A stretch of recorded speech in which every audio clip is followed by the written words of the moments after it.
parou para pensar ou se perguntar como é que a ciência pode nos ajudar na construção de uma vida mais equilibrada? Em um lançamento pela editora Planeta, a neurocientista Cláudia Feitosa Santana traz a obra Eu Controlo Como Me Sinto. O livro explica o funcionamento da mente e como usar esse conhecimento a favor do nosso bem-estar. E é com ela que a gente conversa para abrir já o nosso Chega Mais da noite de hoje. Já estou, inclusive, muito curiosa para ler esse livro. Boa noite, seja muito bem-vinda. Obrigada por falar com a gente aqui ao vivo. Obrigada, Raquel. Obrigada, Raquel. É um prazer estar aqui. O prazer Ainda mais que vocês estão no Piauí e meu avô era piauí. Jura? Seu avô era piauiense? Que maravilha! Olha suas raízes daqui. Que incrível, que legal. Então, Cláudia, minha primeira pergunta, para a gente abrir assim esse bate-papo, existe diferença entre sentimento e emoção? São as mesmas coisas? Há uma confusão? Que a gente tende a achar que é a mesma coisa. É ou não é? Não é. Cientificamente, elas não são iguais, elas são diferentes e elas estão em dois processos. E aí que o primeiro passo para a gente poder viver melhor por meio da ciência é entender essa diferença, que é o que eu falo no meu primeiro capítulo. A emoção, ela é o que está no corpo. Então, se você sente um nó na garganta, a boca seca, as mãos trêmulas, o coração palpitando, todos esses indicativos do corpo são físicos. Esse conjunto que você vê acontecendo no seu corpo é o que você vai interpretar e aí você vai ter o seu sentimento. Então pode ser que esse conjunto que eu te escrevi agora esteja me dizendo que o meu sentimento é ansiedade ou é felicidade ou é qualquer outro sentimento. E a gente precisa separar. As pessoas, elas não só não separam, como elas não prestam atenção no que está acontecendo no corpo para entender melhor como elas estão sentindo. E aí vem à tona o título do teu livro, Eu Controlo Como Me Sinto, né? E aí é possível realmente controlar? Aí entra então a ciência, a neurociência como uma forma de nos ajudar, é isso mesmo? Exatamente, porque quando você começa a fazer isso, você começa a entender melhor o que você está sentindo, aí você ganha mecanismos de, ao entender, você vai conseguir lidar melhor com o seu sentimento. Aí é o que você ganha controle. Então, quando você entende melhor o que você está sentindo, e para isso a gente precisa de tempo, aí você sabe que você tem várias opções. Porque quando você avalia as suas emoções, o que está acontecendo no seu corpo, você tem opções. Qual é o sentimento realmente mais adequado para este momento? Inclusive, você pode escolher. Você pode escolher se você está com muita raiva ou se você está triste. E essa escolha vai determinar o seu comportamento. Quando a gente começa a analisar isso tudo, a gente ganha muito mais controle. Gente, isso é sensacional. E aí vem uma expressão que está sendo muito usada, inclusive por novos profissionais também, que é a inteligência emocional. Algumas reportagens vêm a mostrar que as empresas têm procurado cada vez mais. Está tudo atrelado. A inteligência emocional seria uma forma inteligente de lidar com as emoções e aí entra esse autocontrole? Exatamente. Eu não gosto, inclusive eu critico no livro, o termo inteligência emocional. Olha aí. Porque o que ele diz? Ele diz que nós somos emocional ou racional. Mas, na verdade, nós somos o conjunto delas junto. E o conjunto do emocional e racional é o sentimento. Então, a gente pode pegar a frase do Descartes, que fala assim, penso, logo existo. Vamos mudar essa frase. Porque esse pensar, ele pode ser inconsciente ou consciente. A gente pode mudar para sinto, logo existo. Mas é um sinto que a gente entende o que a gente está sentindo. Mas nós vivemos em tempos que as pessoas acham que tá tudo bem, tá sempre correndo, não parar para pensar. E a gente precisa parar para entender o nosso corpo, a gente precisa de tempo. Então essa inteligência, eu não gosto do termo emocional justamente por isso, porque parece que ela é só emocional. Mas não existe o emocional sem o racional e muito menos o racional sem o emocional. Então ela é uma inteligência global. A gente precisa considerar tudo e focar no nosso sentimento, porque aí ajuda, ao entender o nosso próprio sentimento, conseguir se conectar com o outro e poder até entender o sentimento do outro. Sensacional. Realmente somos bem mais complexos e tudo isso anda junto e misturado. Agora, existem sentimentos que ultimamente a gente tem ouvido falar muito deles. Um deles é a ansiedade. E aí a pandemia veio potencializar esse sentimento. É possível controlar? E em que momento é imprescindível também, ao não saber lidar com determinados sentimentos, procurar ajuda, né? Sim, é primordial. Quando a gente entende melhor os nossos sentimentos e a gente se desfaz dos estigmas mentais, a gente sabe que muitas vezes nós precisamos de ajuda. Então, por exemplo, ler o meu livro ajuda, buscar o autoconhecimento ajuda, meditar ajuda, fazer atividade física ajuda, mas muitas vezes as pessoas vão precisar de terapia e outras vezes vão precisar de terapia e medicação. Mas vamos falar da ansiedade. A ansiedade pode ter piorado com a pandemia, mas você daqui a pouco vai ter um programa sobre as telas e o celular. A gente tem o smartphone, as telas, os celulares nas nossas vidas há mais ou menos uns 10 anos. E isso já está gerando um padrão de comportamento com as telas extremamente nocivo e aumenta a ansiedade. Aí as pessoas têm menos tempo para se relacionar e menos tempo, inclusive, para se observar, porque elas ficam com as telas. Então a gente não pode pensar só na pandemia como um acelerador da ansiedade. Não dá para desconectar do celular. Eu pensava que com a pandemia as pessoas poderiam aprender a melhor usar o celular porque elas estariam confinadas, mas elas continuam perdidas. Elas estão sendo dominadas por essa ferramenta. E, obviamente, junta com toda a nossa incerteza com a pandemia e tudo piora. Mas aí, o que a gente tem que voltar?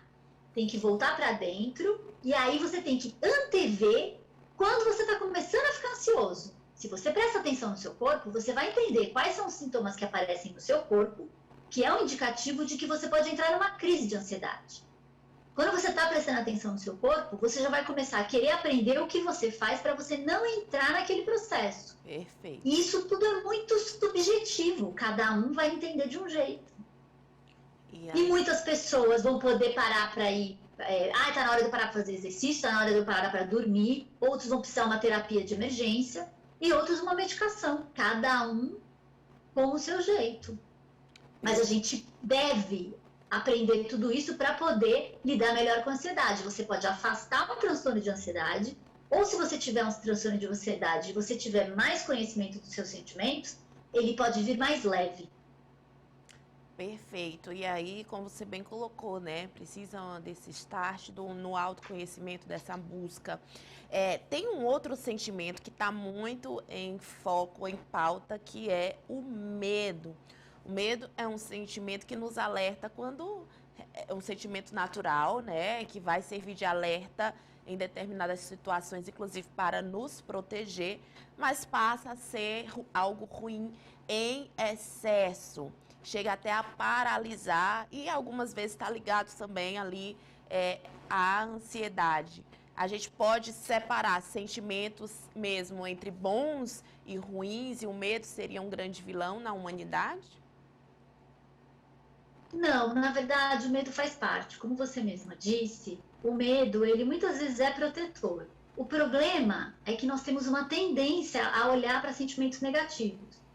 E o ideal é não ser um otimista irrealista, nem um pessimista irrealista. O ideal é que você consiga avaliar o seu medo e o quão real ele é. Porque, por exemplo, pais que têm filhos, às vezes dá um medo de acontecer alguma coisa com o filho. É normal a gente ter esse tipo de medo. Uma insegurança com o trabalho. São medos, fazem parte da vida. Mas a gente precisa, ao entender os nossos sentimentos, ganhar mais condições para observar esse medo. E qual é o tamanho desse medo? Esse é um tamanho que é adequado, ou ele está muito, ou ele está pouco. Porque pouco também é perigoso. E muito pode ser demais. Mas faz parte da vida. Medo faz parte da vida. Sensacional. E até no destaque aqui a gente está falando dessa vida mais equilibrada, né? E agora eu quero falar de um outro sentimento que é a busca da humanidade. Há quantos e quantos anos filósofos, sociólogos estudam sobre a felicidade, né? Então, quando você pergunta, o que você quer da vida? Eu quero ser feliz. É possível ser feliz? A ciência pode nos ajudar. E há um estigma como algo também muito inacessível, esse sentimento de felicidade, algo subjetivo até demais. Olha, a gente precisa separar. A felicidade, ela é um estado temporário. A nossa vida é feita de contrastes, como eu explico lá no capítulo da felicidade. A nossa vida sempre vai ser feita de contrastes. Mas pensa na temperatura. Na temperatura você tem as extremas muito quentes e as muito frias. Sim. O ideal, a gente não quer ficar nem no muito quente, que é ruim, nem no muito frio. A gente não quer ficar mais próximo ali da temperatura amena do morno. Quando a gente pensa em felicidade, a gente tem que ver que quando tem felicidade, depois vai ter tristeza. E o ideal é que a gente não fique entre a euforia e a depressão. Essa variação de montanha-russa é muito ruim. Esse contraste ele é muito gigantesco. Então, o que é bom? Você ficar mais no caminho do meio. Eu estou feliz agora, mas eu sei que depois eu vou estar menos. Eu sei que depois pode vir tristeza e depois vai voltar. Então, a felicidade, ela é um estado temporário. Agora, o que a ciência ajuda é que tem uma série de ingredientes que a gente pode prestar atenção e cultivar, porque é a construção de uma vida feliz. Nós podemos viver melhor por meio da ciência. E tem vários ingredientes que aí cada um pode utilizar da sua forma, saber o que é mais importante e o quanto precisa. Por exemplo, nós vivemos uma sociedade que parece que está tudo bem, está sempre cansado, está exausto e que não precisa dormir. Isso é um ingrediente primordial para a gente viver melhor e para a gente viver mais feliz, que é dormir bem. E aí cada um precisa descobrir qual é a quantidade de horas que eu preciso dormir para ficar bem. Eu, por exemplo, preciso dormir 9, 10 horas por dia. Às vezes eu posso ficar 3 dias dormindo 8, 7 horas, mas depois desse prazo, eu começo a me sentir deprimida. Isso me faz mal. Ou seja, vai me trazer vários estados temporários de tristeza, de depressão. Eu não quero isso. Mas como eu já me conheço, eu sei como fazer para eu poder viver melhor. Eu estou falando de um ingrediente que é o sono. Mas no livro eu trago 10. Como você pode ser mais resiliente, a importância da nossa alimentação. Porque a nossa alimentação ela precisa ser saudável, mas ela também precisa ser saborosa. Porque a gente precisa ter prazer agora e ter responsabilidade com o futuro, um outro ingrediente. Para a gente viver melhor, para a gente viver feliz, a responsabilidade com o nosso corpo e com a nossa mente, ela é fundamental. Por isso que eu digo, a gente precisa conhecer o funcionamento da mente humana em geral, que é o que a neurociência nos ensina, e aí poder viajar dentro da nossa própria mente para saber o que me cabe, o que aqui é realmente o que eu preciso e o que não é tão importante. E aí a gente vai sendo mais líder da construção da nossa própria trajetória, da nossa própria história. Maravilhoso, tão gostoso de ouvir. E vem agora na minha cabeça um outro sentimento que tem relação com o outro, né? Que é justamente a empatia. Então, a gente tem falado muito disso. Está associado também a esse bem-estar e a essa felicidade. Alguns estudos, né, já mostram que pessoas mais empáticas, mais solidárias, são mais felizes. Faz sentido? Não. Não? Não. As pessoas mais empáticas, não é legal ser o mais empático. Eu tenho altas notas em empatia. Excesso de empatia faz mal. Uau. Por quê? Excesso de empatia te cega. Aí tem um detalhe. O que é importante? Para os seus relacionamentos pessoais, para as pessoas que você gasta muito tempo com elas e que você quer se aproximar, sim, a empatia ela é fundamental. Só que a empatia, ela custa caríssimo para o nosso cérebro. Você precisa de muita glicose cerebral, você precisa de muito tempo para realmente poder empatizar. E a única forma de empatizar com alguém é escutando essa pessoa. Então, você imagina o tempo de dedicação. Você não vai conseguir empatizar com todo mundo o tempo todo. A moeda Então, mais existe um cara lugar do comum. mundo, né? O tempo. Mais precioso. Então, existe um lugar comum, um senso comum, que dizer que está faltando empatia, existem pessoas pouco empáticas e que a gente precisa de empatia para corrigir o mundo. Não. Nós precisamos de respeito. Você vai ter empatia para poucos. Você vai ter empatia onde você consegue ter tempo, onde você consegue escutar. Muitas outras situações você não tem energia, você não tem tempo suficiente para empatizar. E o que a gente precisa é de respeito. Sensacional. A gente precisa ter a consciência de que ninguém vale mais ou menos do que eu. E se a gente vender a ideia de que é preciso empatizar para ter uma sociedade melhor, aí você só vai colaborar com quem você está concordando, porque empatizar é sentir junto. Tem uma série de pessoas que você não vai sentir junto. Então, por exemplo, polarização política. Não adianta pensar que você vai chegar no Natal e que você vai ter um bate-papo e que você vai empatizar com aquele que tem uma posição política completamente oposta à sua. Não faz um combinado, não fala de política. Por quê? Se você tem empatia com uma causa, você não vai conseguir empatizar com a causa oposta. É impossível. Mas o que a gente precisa? Respeitar. Porque se não são políticos dentro de uma arena que vão ter que fazer um acordo, e nós estamos em família, nós não vamos mudar da política, eu estou dando só o exemplo da política, mas podia ser qualquer outro. Mas os estudos científicos mostram que a polarização política, ela é um resultado de excesso de empatia, e não a falta de empatia. Excesso de empatia leva a crime, linchamento, não é falta de empatia. Então a gente precisa colocar a empatia no lugar correto. A empatia ela é essencial para os relacionamentos que você escolhe, que você pode ter tempo. Para todos os outros, respeito. Perfeito. É muito bacana a gente ouvir, né, uma neurocientista como você, porque a gente acaba popularizando muitas expressões, muitas das vezes até negociando o inegociável para se enquadrar em algo daquilo que vem sendo colocado dia após dia. E eu acho que lidar consigo mesmo, com os seus sentimentos durante um pós-pandemia, na verdade um pós que a gente está aí, né, ensaiando, ninguém nem sabe direito. É uma questão mesmo de sobrevivência, não é verdade? É algo que é uma necessidade. Então fica essa dica sensacional para vocês, do Eu Controlo Como Me Sinto. Coloca aí a capa do livro. Eu tô louca para ler, já tá na minha lista, tá?